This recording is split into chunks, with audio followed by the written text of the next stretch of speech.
गुरु भक्ति योग।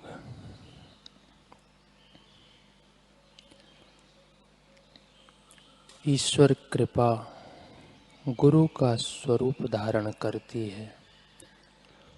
गुरु के दर्शन करना ईश्वर के दर्शन करने के बराबर है।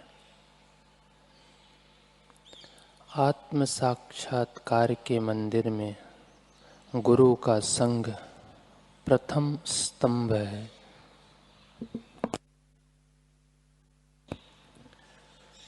जो आँखें गुरु के चरण कमलों का सौंदर्य नहीं देख सकती, वे आँखें सचमुच अंध हैं।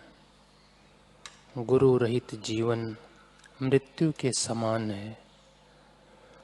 गुरु कृपा की संपत्ति जैसा और कोई खजाना नहीं है।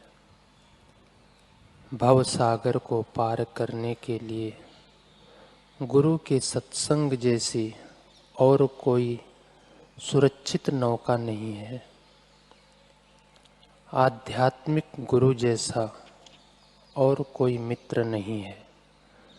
गुरु के चरण कमल जैसा और कोई आश्रय नहीं है। जो कान गुरु की लीला की महिमा नहीं सुनते, वे कान सचमुच बहरे हैं। सदैव गुरु की रट लगाओ। गुरु के चरण कमलों का ध्यान, गुरु का चिंतन सत्संग, गुरु की लीलाओं का, गुरु की महिमा का श्रवण, ये सब गुरु भक्ति, गुरु प्रेम बढ़ाने वाले हैं। परमात्म स्वरूप पूज्य सतगुरुदेव प्रेम के सागर हैं। तभी तो उनकी हर लीला, हर चेष्टा से परमात्मा प्रेम छलकता है। वह प्रेम इतना पवित्र, इतना अलौकिक होता है कि जो भी उसकी जरा सी झलक भी पाता है, उसका रोम रोम पुलकित और हृदय भाव विभोर हो जाता है। गुरु सानिध्य में बीते हुए कुछ अविस्मरणीय पलों को याद करते हुए गाजियाबाद के हेमंत भाई कहते हैं, कुछ महीने सूरत में रहने के बाद मैं अहमदाबाद आश्रम आ गया। वहाँ मुझे रसोई घर में सेवा मिल गई। 2002 में कोटड़ा में दिवाली के निमित्त भंडारा था, तो रसोई विभाग से मैं वहाँ गया था। भंडारे में से 1-2 दिन पहले हम घर घर जाकर टोकन बांट रहे थे। अचानक मेरी दृष्टि एक व्यक्ति पर पड़ी। उसने सफ़ेद कपड़े पहने थे और चेहरे पर बड़ी प्रसन्नता दिखाई दे रही थी। हमें देखकर वह अत्यंत खुश हो गया। बोला, हरिओम, मैंने जो यह कुर्ता पहना है ना, बोला हरिओम, मैंने जो यह कुर्ता पहना है ना, यह मुझे बापूजी ने दिया था। 2 साल पहले की बात है। पूज्य श्री व उनके शिष्य भंडारे के लिए यहाँ आए थे। मैं पास के पहाड़ पर गायें चरा रहा था। बापूजी ने मेरे को देखा तो निकट बुलाया। बोले, तू मुंह खोल। मैंने मुंह खोला। मुंह में तंबाकू देख महाराज जी ने कहा, तू तंबाकू थूक तो मैं तेरे को कुर्ता देता हूँ। मैंने तुरंत थूक दिया। फिर बापूजी ने जो कुर्ता पहना था वही उतार के मुझे अपने हाथों से पहनाया और स्वयं के कंधे पर जो धोती थी वह उन्होंने ओढ़ ली। बेटा बेटा करके मुझसे बहुत प्रेम से बातें की और बर्तन, कंबल आदि सामान दिया। इतना प्रेम तो मेरे सगे माँ बाप ने भी मुझे नहीं दिया था जितना बापूजी ने दिया।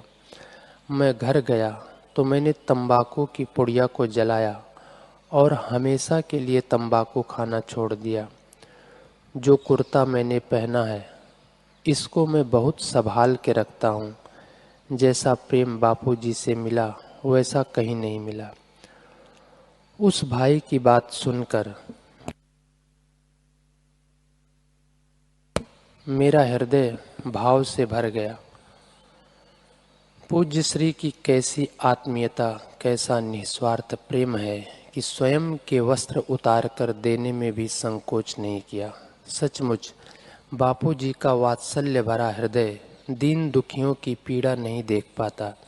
इसलिए तो पूज्य श्री हर वर्ष गरीबों के बीच जाके जीवनोपयोगी सामग्री, मिठाइयाँ, पैसे आदि बांटते बंटवाते रहे हैं।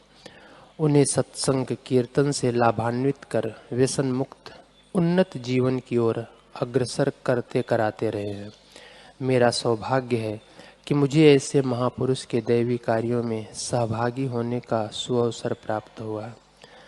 भगवत कृपा की समीक्षा करने का पाठ सिखाया। पूज्य बापू जी से प्राप्त सारस्वत मंत्र के जप से मेरी कवित्व शक्ति जागृत हो गई थी। गुरु कृपा से मेरे चित्त में भगवत प्रीति बढ़ाने वाले काव्य लिखने की प्रेरणाएं होने लगी। 2003 में गुरुदेव का मुंबई में सत्संग था। मैं वहां रसोई की सेवा के निमित्त गया था। सत्संग के बाद मुझे बापूजी को कविता सुनाने का मौका मिला। वह कुछ इस प्रकार थी। प्रभु को बुलाओ प्रेम और नित नेम से, वे आएंगे जरूर, वे सुनेंगे जरूर। वे दाता हैं योग क्षेम के, पर भूखे हैं प्रेम के। दो आंसू प्रेम के बहाओ, उन्हें प्रेम से बुलाओ। कहो हे प्रेमास्पद अब तो आओ। गुरुदेव बोले, लिखा तो बहुत अच्छा है, लेकिन अपने लेखन में नकारात्मक भाव नहीं आने देना। भगवान कब मिलोगे, वे आएंगे जरूर, ऐसा लिखने के बजाय मिले मिलाए हैं भगवान, मिले मिलाए हैं मेरे राम, ऐसा सकारात्मक लिखा कर। कैसा सूक्ष्म दृष्टिकोण। वस्तुतः ब्रह्मवेत्ता महापुरुष हमारे परम सुहृद होते हैं। हम हमारी वर्तमान स्थिति से ऊपर की ओर बढ़ें, ऐसे मंगल सद्भाव से वे हमें उपदेश देते हैं। इस घटना से पूर्व मैं प्रयास करते हुए भी अपने काव्यों में भगवत कृपा की समीक्षा का भाव नहीं ला पाता था, किंतु उस दिन के बाद मुझे सहज ही वैसा लिखने की प्रेरणा मिलने लगी।